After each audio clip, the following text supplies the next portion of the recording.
Bienvenidos a La Otra Aventura, un espacio dedicado al mundo de los libros. André Malraux dijo: en toda batalla, en todo asunto, existe una ocasión a veces muy fugaz de ser vencedor. Hay muchos secretos para triunfar. En la práctica, todas las teorías se derrumban. Todo se reduce a la suerte de una larga paciencia. Vamos a dedicarle esta emisión a un tema inabarcable, a la literatura francesa, o mejor, a una parte de la literatura francesa. Pongamos nombres clásicos y al mismo tiempo autores contemporáneos. Los ponemos en el crisol de esta media hora que usted va a ver y con algo de suerte podría resultar una especie de guía para entrar a ese mundo. Víctor Hugo, Balzac, Proust, Flaubert, Stendhal, pero también Fred Vargas, Emmanuel Carrère, Houellebecq.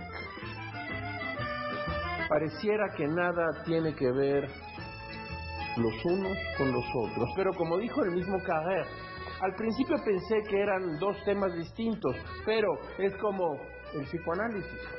Dos cosas que no tienen nada que ver entre ellas para estar seguro de que al contrario tienen todo que ver. Letras francesas, nuestro tema de hoy. Les recuerdo, como todas las semanas, que fue Adolfo Bioy Casares quien escribió que leer era la otra aventura y que la primera era probablemente la vida misma. Estamos pues en la otra aventura.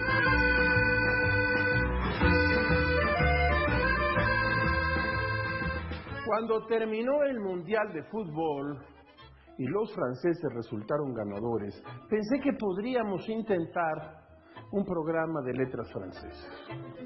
Un grupo de jóvenes transculturales, hijos de migrantes, había ganado la copa bajo el nombre de Francia. Les cuento esto.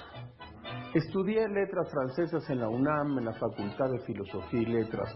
El joven que fui quería leer, le gustaba leer. Probablemente lo único que sabía en ese momento era leer. No me recibí, no soy licenciado.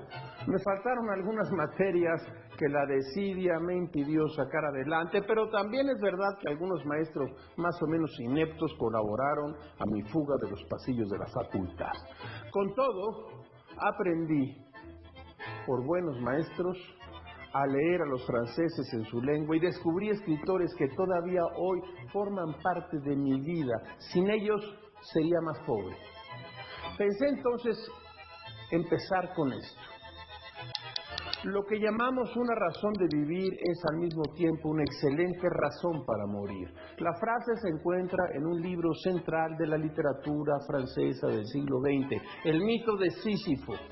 La aparición del mito de Sísifo y el extranjero le mostró al público francés el talento literario y la reflexión teórica de quien se convertiría en un imprescindible de las letras francesas, Albert Camus. Ambas obras, la primera desde la reflexión y la segunda desde la narrativa, inaugurarían una corriente que haría eco en toda Europa. La desesperanza dominaba toda la escena después de la Segunda Guerra Mundial. El existencialismo francés toma forma en el mito de Sísifo con el bien o la bien conocida máxima que abre el libro. Escuche usted. No hay sino un problema filosófico realmente serio, el suicidio. Juzgar que la vida vale o no la pena de ser vivida equivale a responder a la cuestión fundamental de la filosofía.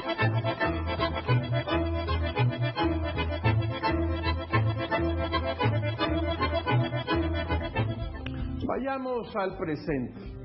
Su misión, este libro que tengo aquí, de Michel Houellebecq, publicado en 2015 por Anagrama. Es un escritor provocador, Houellebecq. Se traslada al 2020, cuando se llevan a cabo elecciones presidenciales en Francia. Aunque parece que la candidata del Frente Nacional, Marine Le Pen, es la única opción posible, aparece Mohamed Ben Abbès, líder de la hermandad musulmana, un tipo carismático y moderado. Esto se cuenta aquí en este libro. Sorpresivamente, Benavés gana la presidencia al unirse al Partido Socialista y Francia se convierte en un país musulmán.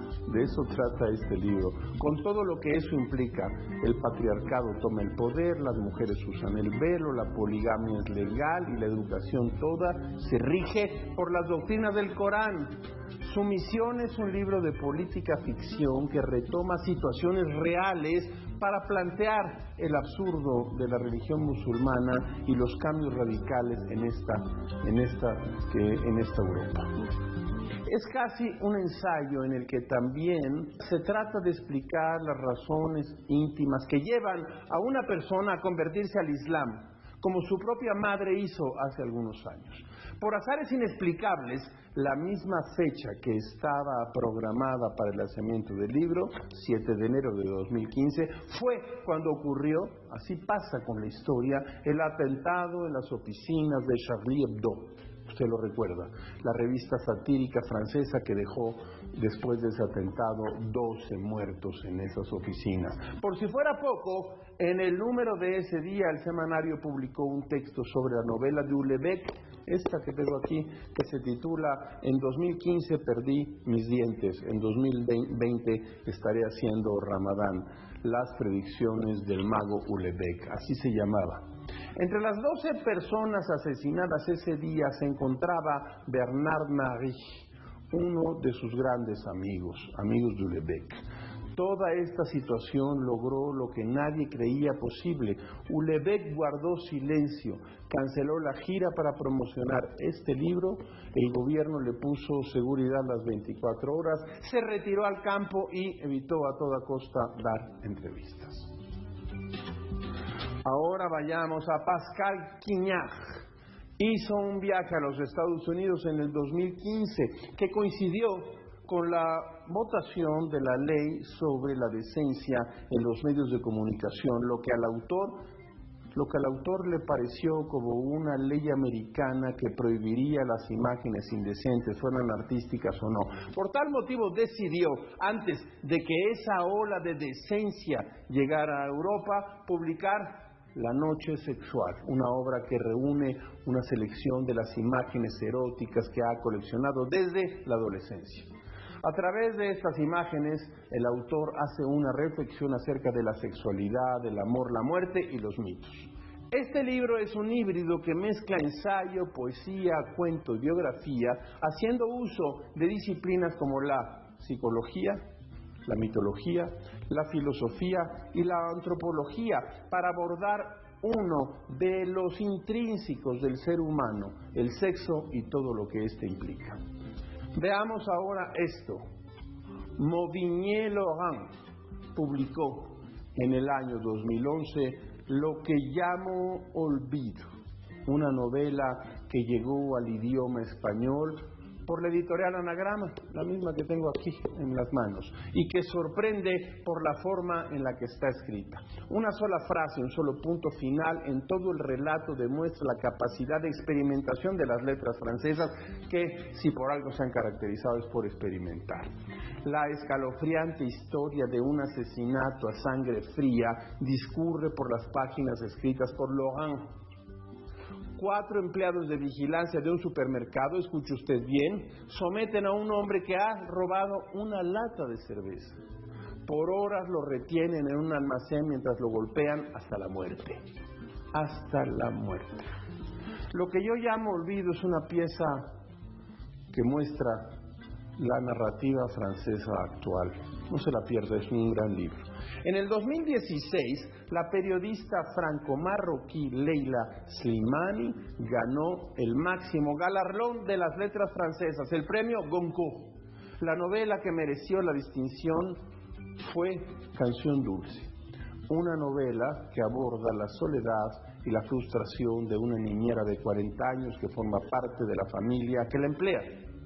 La oscuridad de su pasado y la soledad que taladra su vida hará que se transforme poco a poco. La angustiosa novela aborda con maestría el tema del odio y del dolor. En la medida en que avanza la novela, presenciamos el macabro preludio del inevitable asesinato que conmocionó a los lectores hace poco menos de 2 años. Canción Dulce, una imprescindible de las letras francesas modernas.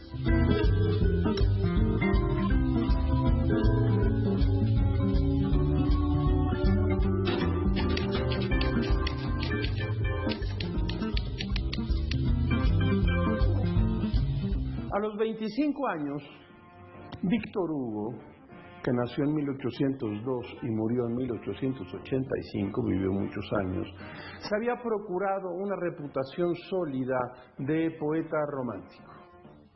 Esa fama se la debía en parte a Sainte-Beuve, que nació en 1804 y murió en 1869, quien publicó en el Le Globe, un periódico, un largo ensayo sobre las odas y baladas. Así se hicieron amigos el poeta más descomunal de toda Francia y el crítico más ambicioso de París. Hugo llevaba 5 años de casado y había instalado su vida en la felicidad de Adèle y sus 5 hijos. Pero había otro prestigio que Víctor Hugo se había agenciado y que lo seguiría con su cauda de pasiones resueltas en los amores prohibidos de las alcobas cortesanas, actrices y modistas que habitaban su vida con el escándalo del secreto y los juramentos incumplidos. Había más secretos en la casa de los Hugo, le cuento. Por las noches, cuando el poeta descansaba después de inventar algunos de los más de 250,000 versos que puso en extensos poemas, la señora Hugo, Adèle, se escapaba a los bosques de Roches para encontrarse con el amor de su vida, Charles-Augustin Sainte-Beuve. Así pasan las cosas. Así perdió Víctor Hugo a Adèle y así la ganó Sainte-Beuve. En 1831, Hugo escribió Hojas de Otoño. Los poemas son mucho mejores si se leen bajo la sombra de este episodio de amor desdichado y de adulterio. Por su parte, Sainte-Beuve escribió en 1839 la novela Volupté, un mosaico, voluptuosidad, un mosaico de la psicología moral de aquel tiempo y una trama en clave de sus amores con Adèle. 2 años antes, en 1837, Sainte-Beuve puso y supo que no se hacen huesos viejos con la provincia de los amores robados y terminó para siempre con Adèle, así como usted lo oye. En su libro, que se llama Livre d'amour, escribió: déjenme, todo se ha ido. Encontró muchas suplentes de Adèle y al uso de la época, como su viejo amigo Hugo, se refugió en el placer rápido de los amores pagados. Se llaman prostitutas. Amar, necesidad de amor y amistad, ese es el fondo de mi vida, así escribió. Hay algo del duelo de Valjean con el oficial de policía Javert, los personajes de Los Miserables, en las acechanzas de Víctor Hugo y Sainte-Beuve. Hugo ingresó a la Academia Francesa en 1841, 4 años antes y 4 años después, Sainte-Beuve fue aceptado en la Academia. A Hugo le tocó recibirlo. En 1850 murió Balzac. ¿Quiénes fueron? Sainte-Beuve y Hugo a llevar las cintas. Antes se llevaban sobre los féretros unas cintas que acompañaban al féretro hacia el panteón. En el año de 1833, después de la pérdida y el robo y el adulterio, Hugo se curó con el incendio de la actriz Juliette Drouet, como diría él, en sus duros pechos bretones, así lo escribió él. Y de la rutina de ese amor tranquilo con la pintora Auguste Biart. Solo el destierro político fue capaz de apaciguar un poco la furia amorosa de Víctor Hugo. En la soledad de Guerseney escribió sus obras centrales. Escuchen ustedes: Los castigos, las contemplaciones, el fin de Satán y ni más ni menos que esta obra que tengo aquí, Los Miserables. Hay una gran edición en de bolsillo, consígala usted. Hugo se había convertido en una zona magnética de la cultura y la política francesas, el origen o el canon de todos los poetas simbolistas. Hugo. Y esta obra que tengo aquí, Los Miserables.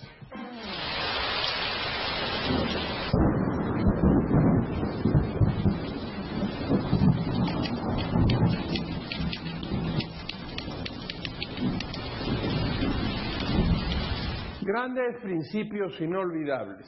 En el año de 1908, la literatura francesa nos dio el principio de una serie que se convertiría en un clásico universal. Estamos hablando de En busca del tiempo perdido de Marcel Proust. Mire usted, aquí tengo un tomo en francés completo de En busca del tiempo perdido, publicado por Gallimard. Se puede conseguir este libro en Alianza Editorial en varios tomos. Ahora bien, es una larga novela sobre la vida cotidiana del París de principios del siglo XX. La narrativa laberíntica, porque lo es, de Marcel Proust, se adentra en la mente del personaje para hacer una exploración sobre el paso del tiempo, encontrar los detonadores de la memoria y descubrir, mediante el flujo del pensamiento, cómo funcionan las evocaciones del pasado, la memoria voluntaria, la memoria involuntaria. Tenemos aquí el inicio de esta histórica novela, Por el camino de Swann, como vagoneros del metro. Escúchela usted. Durante mucho tiempo me acosté temprano. A veces, nada más apagar la vela, los ojos se me cerraban tan deprisa que no tenía tiempo de decirme, me duermo. Y media hora después, al pensar que ya era hora de buscar el sueño, me despertaba. Quería dejar el volumen que creía tener aún en las manos y apagar de un soplo la luz. Mientras dormía, no había cesado de pensar en lo que acababa de leer. Pero esos pensamientos habían tomado un cariz algo particular. Me parecía que era yo mismo de lo que hablaba la obra. Una iglesia, un cuarteto, la rivalidad entre Francisco I y Carlos V. Esa impresión sobrevivía unos segundos a mi despertar. No repugnaba a mi corazón, pero pesaba como escamas sobre los ojos y les impedía advertir que la palmatoria ya no estaba encendida.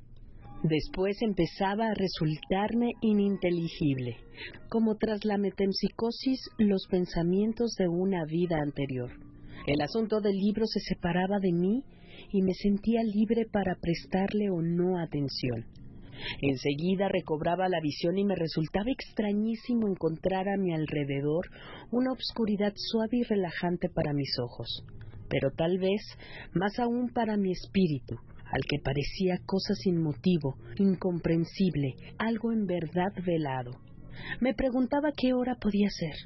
Oí el pitido de los trenes, más o menos lejano, como el canto de un pájaro en un bosque que, al indicar las distancias, me describía la extensión del campo desierto por el que se apresura hacia la cercana estación del viajero, a quien, con la excitación procurada por lugares nuevos, actos inhabituales, la charla reciente y las despedidas bajo una lámpara ajena que aún lo acompañan en el silencio de la noche y la cercana dulzura del regreso, el caminito recorrido se le quedará grabado en la memoria.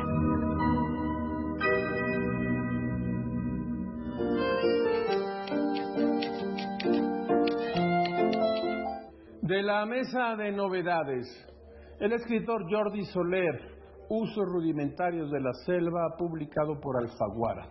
Aquí tiene usted este libro. Huele todavía a tinta fresca. Dicen los editores que en la plantación de café La Portuguesa, situada en la selva de Veracruz, en México, una familia española intenta salir adelante en un ambiente hostil, continuamente asediada por bandidos, guerrilleros, políticos corruptos o por los mismos otomíes, los habitantes originales de la región que sienten a los de la finca como invasores de sus tierras. Vale decir que Jordi Soler nació en 1963 en La Portuguesa, Veracruz. Hace muchos libros Jordi Soler se ha ganado un lugar en las letras mexicanas. Es además colaborador del periódico Milenio. Aquí tenemos a Giovanni Boccaccio, un clásico, rimas, selección, estudio y notas de Fernando Ibarra Chávez, en una serie de coediciones que han iniciado ya Almadía y la Universidad Nacional Autónoma de México. Aquí lo tiene usted. Giovanni Boccaccio tiene un papel preponderante dentro de la historia de la literatura occidental gracias a su prolífica obra que abarca desde géneros para la lectura recreativa hasta tratados de vasta erudición. Ojalá y esta colección popular llegue a los lectores a los cuales debe llegar. De la mesa de novedades. Fred Vargas es el seudónimo de la escritora francesa Frédérique Oudin-Rousseau, autora entre otros libros de Huye rápido, vete lejos, publicado por Ciruela. En esta novela, el comisario Adamsberg se pregunta si el autor de un 4 negro invertido en cada una de las 13 puertas de un edificio en París, acompañado de las letras CLT, es simplemente un grafitero inofensivo, o si se trata más bien de una advertencia, una amenaza sobre la ciudad. Al mismo tiempo, Jos Luger, un pregonero que acude todos los días a su plaza vecina para leer noticias que le dejan en una urna, empieza a recibir mensajes extraños, textos que parecen extraídos de libros antiguos y cuyo lenguaje resulta amenazador y críptico. Vargas despliega sus conocimientos medievalistas para crear una atmósfera de terror y de oscurantismo. El contradictorio y en apariencia pasivo comisario Adamsberg, con la ayuda de Luger, se dará a la tarea de devolver la paz a París. Nada se opone a la noche es también una novela policíaca de Delphine Bigon, que se asemeja más a una crónica familiar. La protagonista trata de desentrañar el secreto detrás de la muerte de su madre en circunstancias misteriosas y nada claras, para lo cual se dará a la tarea de desmenuzar el pasado por medio de fotografías, conversaciones con la propia familia, versiones distintas de un mismo acontecimiento. En esta novela, el punto de vista de cada narrador es fundamental para crear una historia que parece tener tantas aristas como personajes, tantos misterios como temores y tantos secretos dolorosos que se mantuvieron enterrados como pasos tiene que dar la protagonista para descubrir la verdad, que casi nunca es la esperada.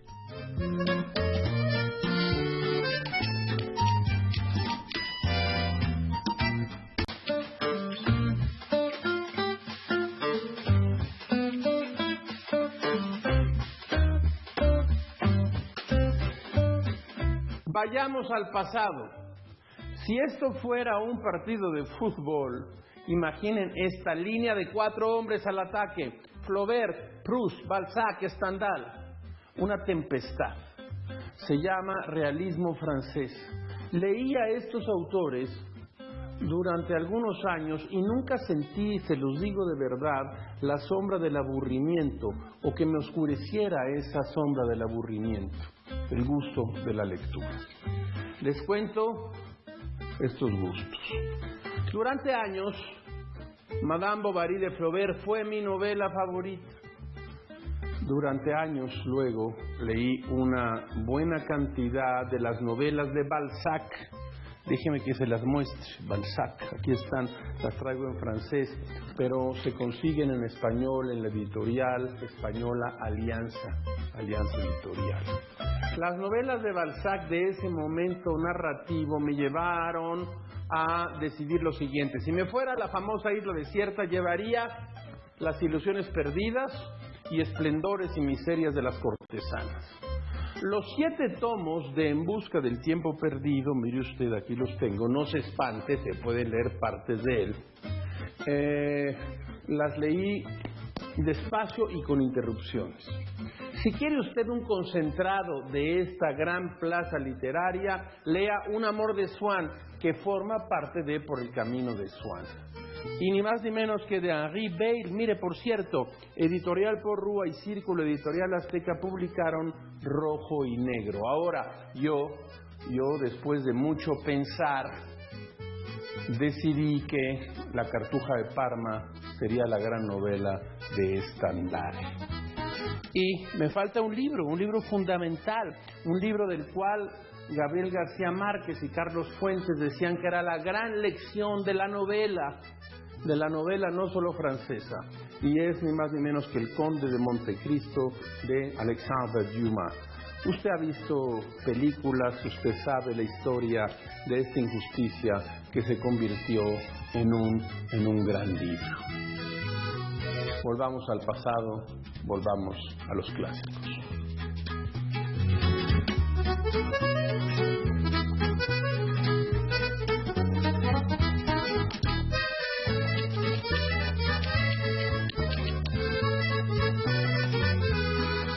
El libro de la semana ha llegado aquí a nuestra mesa de novedades y destacamos de ella el libro de J.M. Servín, Nada que perdonar, Crónicas Fascinerosas, publicado por Random House.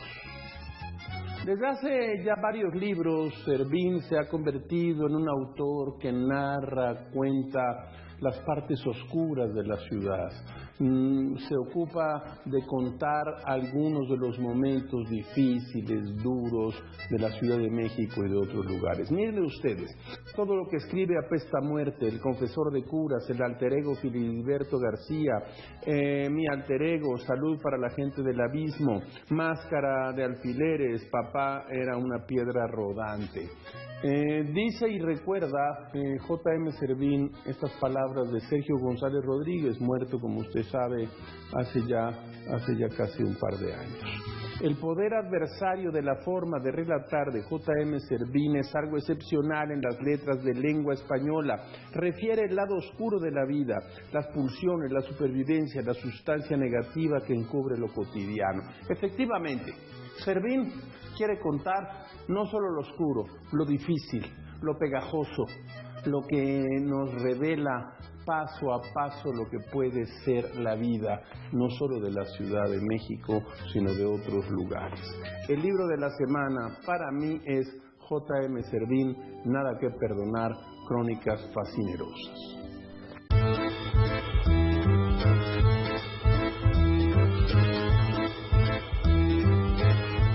Como todas las semanas, usted encontrará en esa ventana un escenario por el que pasan como ráfagas la felicidad de las frases célebres, aforismos máximos. El lenguaje y la imaginación no pueden ser aprisionados. Salman Rushdie. Llegamos al final de esta emisión y esta aventura. Soy Rafael Pérez Gay y los espero aquí la próxima semana. Abres una puerta y detrás de ella aparece un mundo. Eso es un libro.